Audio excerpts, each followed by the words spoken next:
บ้านซ้ำนั่นรถซ้ำนั่นคือพากันดีใจเอาแท้เอาว่าว่าซั่นเนาะซึ่งทุกคน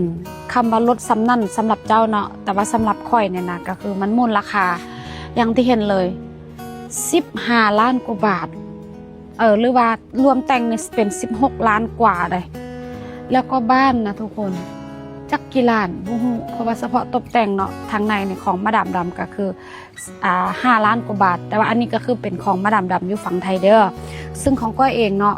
ก้อยก็กว่าจะบื้นได้กว่าจะได้บ้านได้รถได้อย่างหลายๆอย่างเนาะอันนี้ของก้อยอยู่ฝั่งลาวกับบ่แม่นง่ายคือกันกว่าจะลืมตาอาปากเนาะ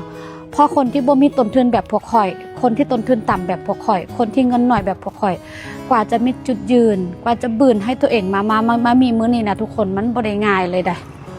บ่ได้ง่ายและก็บ่เคยง่ายเลยนี่แหละก็จึงบอกว่าผู้ใดก็ตามเนาะที่บ่จนและบ่เป็นแบบข่อยจะบ่มีวันเข้าใจคำว่าจนมันเป็นแนวใดพยายามบืนพยายามเฮ็ดเวียกบางมื้อนี่คืออย่างสิแหละจนท้องใหญ่ท้องสวดปานนี้สินอนพักหรือนอนสบายหรือนอนล้าๆแบบคนอื่นน่ะก็ยังเฮ็ดบ่ได้เนาะ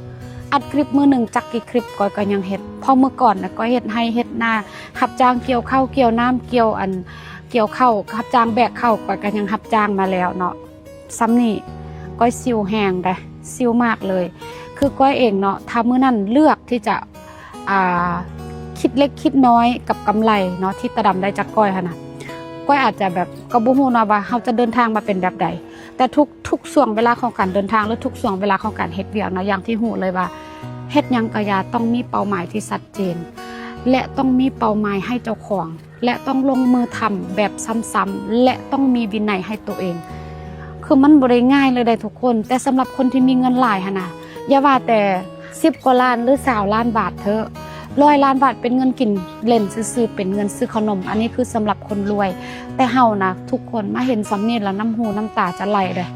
เข้าใจบ่กอดคอกันให้ในมือนั้นกับมาดามดำเริ่มต้นสร้างน้ำกันทั้งหมดเลยเว้าแล้วคนหนาวลุกเนาะเพราะก็เองก็เลือกที่จะบ่ทิ่มก็เลือกเองที่จะจับมือจนมาฮอดตอนนี้มีทั้งโรงงานผลิตสินค้าโรงงานผลิตเครื่องสำอางมีทั้งโกดังมีทั้งอีหยังครบทุกอย่างก็คือก้อยมีหุ้นส่วนอยู่ในนี้ทั้งหมดเส้นเดียวกันผู้ใดมาผลิตแบรนด์หรือมาสร้างแบรนด์ก้อยก็ได้จากตรงนี้คือกันมาดามดำก็บ่ลืมว่าก้อยบ่ได้ถิ่มมาดามดำมีมื้อนี้ก็ย้อนว่ามีก้อยขายอยู่เบื้องหน้าและที่มีก้อยมีเติบโตมื้อนี้ก็ย้อนมีมาดามดำอยู่เบื้องหลังเฮาก็เลยว่าบ่ได้ถิ่มซึ่งกันและกันมีมึงมีกูมีมึงก็เป็นแบบนี้มาเนาะและตอนนี้ก้อยจะมาจัดโปรให้เด้อฟังคักๆผู้หญิงที่มีมดลูกผู้หญิงที่มีปีเนาปีเมนปีเข็นกางเกงเปียกกางเกงเนากกนเนามีเมือกขาวๆติดและที่สำคัญพี่น้องมันเนามันเหม็นมันคันกินตำกินเผ็ดปลงปลาปลาดงปลาแดกบ่ได้และที่สำคัญมีกิจกรรมกับแฟน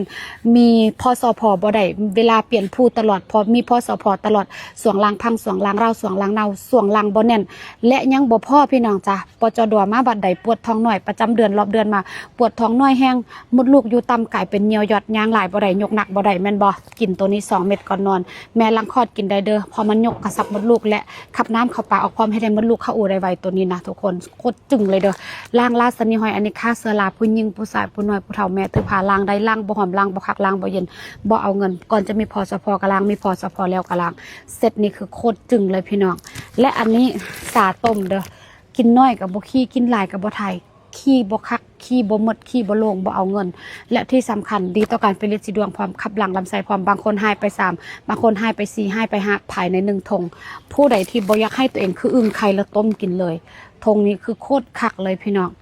และสินค้ามาดามก้อยก็ยังมีเซตหน้าใสเนาะสบู่ผู้ใดที่เป็นสิวอุดตันสิวซ้ำเมื่อสิวเซียนสิวสร้างสิวอุดตันสิวหัวนองก็คือล้างเลยบำรุงเซรั่มยกกระชับโรคคุมขนลดรอยดำรอยแดงลดฝ้าลดกระลดจุดด่างดำและโอเคกันแดดเนียนได้ทุกสภาพผิวเป็นกันแดดกันน้ำคุมมันกันเหงื่อและเป็นกันแดดที่ลดสิวพร้อมบ่เป็นสิวอุดตันโอเคแป้งตบปุ๊บเนียนปั๊บล็อกเครื่องสำอางพร้อมปกปิดรอยดำรอยแดงปกปิดรุมสิวคุมสิวปกปิดฝ้ากระปกปิดจุดด่างดำ01ผิวขาว02ผิวสีแทนทุกสินค้าทุกอันทุกโดก้อยกับผลิตอยู่โรงงานนี่แหละ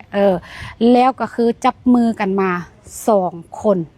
กับมาดามดำสร้างน้ำกันทุกอย่างตอนนี้จนมาดามดำกลายเป็นอาณาจักรที่ใหญ่เลยในประเทศไทยเนาะและหลายคนบอกว่า บ่คิดหยังบ่มาดามดำได้ขนาดนี้บ่คิดเล็กคิดน้อยบ่มาดามดำก็ได้ก้อยก็ได้คือกันก้อยก็ได้ชีวิตที่ดีขึ้นก้อยก็มีกำไรในการขายมาดามดำเองก็มีกำไรในการส่งซึ่งมันเป็นเรื่องปกติเนาะก็คือคนส่งก็ต้องมีกำไรคนขายก็ต้องมีกำไรเพราะฉะนั้นเฮาจึงไปพร้อมๆกันแบบนี้นะทุกคนเนาะเพราะฉะนั้นผู้ใดที่เจอหมู่เจอคู่แล้วเจอคู่ร่วมธุรกิจที่ดีนํกันที่แบบว่าเขาเอิ้นหยังก็ที่ซัพพอร์ตกันและดันกันซึ่งนั่นมันหลายกับคำว่าเจ้าได้เงินหลายๆ100 ล้าน